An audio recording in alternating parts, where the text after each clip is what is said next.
Chapter 39. From the blue, purple, and scarlet yarn they made woven garments for ministering in the sanctuary. They also made sacred garments for Aaron, as the Lord commanded Moses. They made the ephod of gold and of blue, purple, and scarlet yarn, and of finely twisted linen. They hammered out thin sheets of gold, and cut strands to be worked into the blue, purple, and scarlet yarn and fine linen, the work of a skilled craftsman. They made shoulder pieces for the ephod, which were attached to two of its corners so it could be fastened. Its skillfully woven waistband was like it, of one piece with the ephod, and made with gold, and with blue, purple, and scarlet yarn, and with finely twisted linen, as the Lord commanded Moses.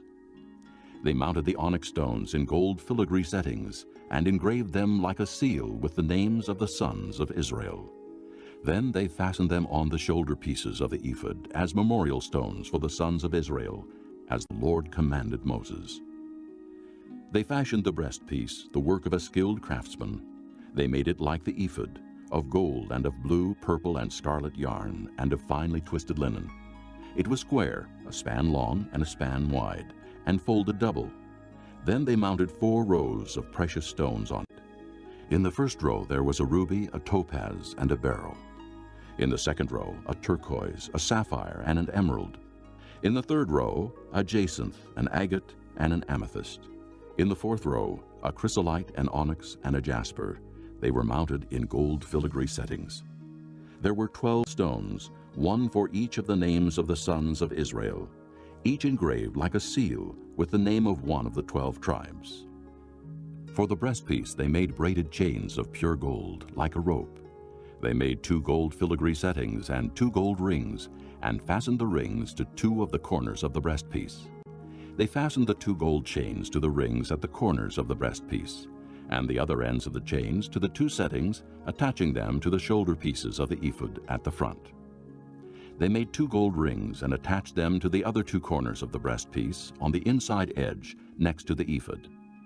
Then they made 2 more gold rings and attached them to the bottom of the shoulder pieces on the front of the ephod, close to the seam just above the waistband of the ephod. They tied the rings of the breastpiece to the rings of the ephod with blue cord, connecting it to the waistband, so that the breastpiece would not swing out from the ephod, as the Lord commanded Moses. They made the robe of the ephod entirely of blue cloth, the work of a weaver, with an opening in the center of the robe like the opening of a collar, and a band around this opening so that it would not tear. They made pomegranates of blue, purple, and scarlet yarn, and finely twisted linen around the hem of the robe. And they made bells of pure gold and attached them around the hem between the pomegranates. The bells and pomegranates alternated around the hem of the robe to be worn for ministering, as the Lord commanded Moses. For Aaron and his sons they made tunics of fine linen, the work of a weaver, and the turban of fine linen, the linen headbands, and the undergarments of finely twisted linen. The sash was of finely twisted linen and blue, purple, and scarlet yarn, the work of an embroiderer, as the Lord commanded Moses.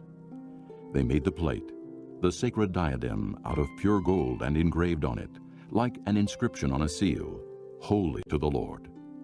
Then they fastened a blue cord to it to attach it to the turban, as the Lord commanded Moses.